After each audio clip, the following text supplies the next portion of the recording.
In this video, we will go over the answer and explanation to the stacks coding exercise. The first thing we will do is include the stack header file at the top of the code. Let's create a stack of characters named opening. Then we will have an int variable named max that we initialize to a value of 0, and an int variable named count initialized to a value of 0.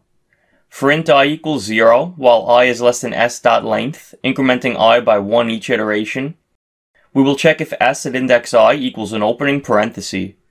If it does, we will push s at index I onto the stack. Then we will increment count. If count is greater than max, we will set max equal to count. Else, if s at index I is equal to a closing parenthesis, we will pop the top element from the opening stack. Then we will decrement count. At the bottom of the function, we will return max. When we run the code to check the solution, notice that it is correct.